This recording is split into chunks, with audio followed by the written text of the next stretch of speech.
يا صباح الخيرات، ازيكم يا بنات؟ يا رب تكونوا بخير. النهارده راجعه لكم فيديو جديد هيهم كل بنت داخله الجامعه. النهارده هنتكلم على شنطه الانقاذ. الشنطه دي مهمه جدا جدا لكل بنت داخله جامعه علشان ما تتعرضش لاي مصدر للقلق ولا للإحراج ولا لأي حاجة ممكن توترها. النهاردة هنعمل مع بعض فيديو هيعجبك جدا. لو مامتك نسيت تقولك حاجات من الحاجات اللي هقولها لك إن شاء الله تستفادي من الفيديو دي. تابعي معايا الفيديو للآخر. ولو أول مرة تشوفيني، أنا بيبو ودي قناتي روتينستا.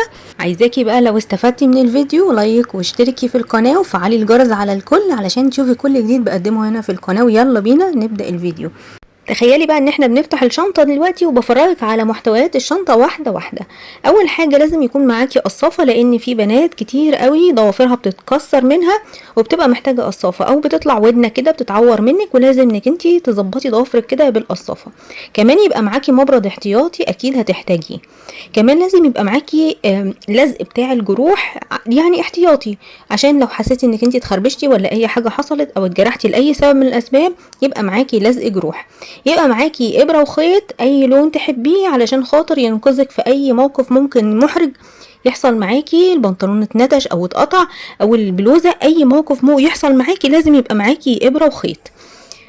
تالت حاجة ممكن يبقى معاكي دبابيس طرحة اللي هي دبابيس الابرة، او يبقى معاكي دبابيس المشبك بتاعة الطرحة. دي اساسي لازم تكون معاكي لربما الدبوس بتاعك يتفتح او يتكسر او اي حاجة ممكن تحصل معاكي. البلوزة معاكي ممكن تتفتح فجأة، فلازم يبقى معاكي دبوس. كمان مهم قوي لازم يبقى معاكي كيس غامق كده تحطي فيها فوطة صحية وبنتي يكون نظيف، علشان لو حصل معاكي اي فجأة للبريود لازم يكون معاكي فوط صحية وبنتي تغيريه لو حبيتي انك تغيريه وتحطيه في الكيس البلاستيك الغامق وتطبقيه وتحطيه في شنطتك من غير ما يحصل اي احراج ليكي. كمان لازم يكون معاكي مسكن، تقصي كده حبيتين من المسكن وتحطيهم في شنطتك هتحتاجيهم اكيد. كمان عايزه اقولك لازم يكون معاكي كفر بلاستيك اللي هو بيتباع لقعده التويلت. الكفر دوت بتحتاجيه، يمكن اهم حاجه بتتحط في الشنطه بتاعه الانقاذ هي الكفر البلاستيك. كمان يكون معاكي المصليه بتاعتك الصيني اللي بتتباع في الكفر بتاعتها وبتكون متطبقه كده وسهله. طيب كمان يكون معاكي زرار او 2 في شنطتك احتياطي، علشان لو الزرار بتاع القميص بتاعك او البلوزة بتاعتك طار تقدري انك انت تعوضيه بزرار من الزراير. ده في حالة انك انت مثلا ما كانش معاكي دبوس من الدبابيس المشبك اللي كنت لسه بكلمك عليها من شوية. كمان لو انت مش محجبة لازم يكون معاكي مشط وتوك احتياطي محطوطين في الشنطة. جايز قوي ان شعرك يحتاج للتسريح او كمان التوكه بتاعتك تقع منك، فلازم يكون معاكي حاجات زي كده احتياطي. كمان لازم يكون معاكي كحول او مطهر او الاتنين، وممكن تحطيهم في عبوات صغيره كده تقدري تستعمليها وما ياخدوش منك مساحه كبيره في الشنطه بتاعتك.